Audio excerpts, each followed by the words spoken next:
हर हर Mahadev. Welcome back to my new blog. तर काल रात्री आपण हिरम बाप्पा गोशाळा तसेच सामाजिक संस्था देखील या ठिकाणी पाहू शकताय. तर या ठिकाणीच आपण काल रात्री विश्राम केला होता. आतमध्ये आपली राहण्याची व्यवस्था झाली होती. तर आत्ता आम्ही द्वारकाधीशच्या दिशेने निघतोय. तर या पाहू शकता आसपासचा परिसर गोशाळा आहे प्लस सामाजिक संस्था आहे. तर याच ठिकाणी रात्रीचं भोजन करून याच ठिकाणी आम्ही विश्राम केला होता. आता 7 वाजले आहेत. आता प्रवासाला सुरुवात करतोय. तर नमस्कार मित्रांनो, आपण आता मूळ द्वारका या ठिकाणी आलेलो आहे. तर द्वारका नाही, फक्त मूळ द्वारका तीर्थधाम आहे. तर आता आतमध्ये दर्शन करून द्वारकाधीशच्या दिशेने निघणार आहोत. तर चला मग. तिरचं परिसर आहे. या ठिकाणी देखील महादेवाचं मंदिर शिवलिंग आहे. या ठिकाणी द्वारकाधीश प्रभू चरण पादुका आहेत. बाहेर अशा प्रकारे झाडे आहेत.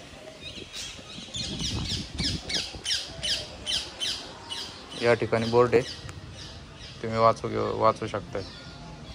नमस्कार मित्रांनो, आपण हरसिद्धी माताच्या मंदिराजवळ आलेलो आहे. या ठिकाणी काय अशा प्रकारे मंदिर आहे. या ठिकाणी आपली शिवप्यारी लावलेली आहे. तर आता लाईनीत थांबायचं आपल्याला दर्शनासाठी. तर चला मग मित्रांनो, लाईनीत थांबूयात दर्शनासाठी आणि पुढं आपण दर्शन देखील करणार आहोत.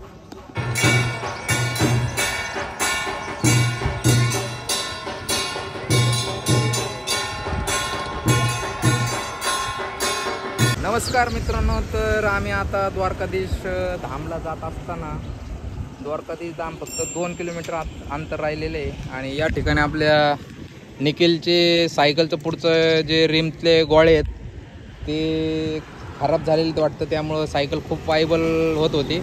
त्यामुळं आम्ही या ठिकाणी थांबलेलो आहे. या ठिकाणी लेंगे तर या ठिकाणी अशा प्रकारे मंदिर आहे मित्रांनो.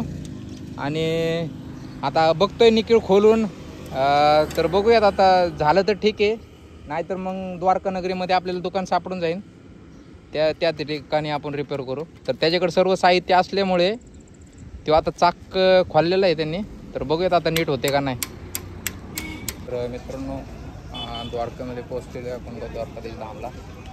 तर आता बघतोय आम्ही राहण्याची व्यवस्था. दर्शन काय अजून केलेलं नाही.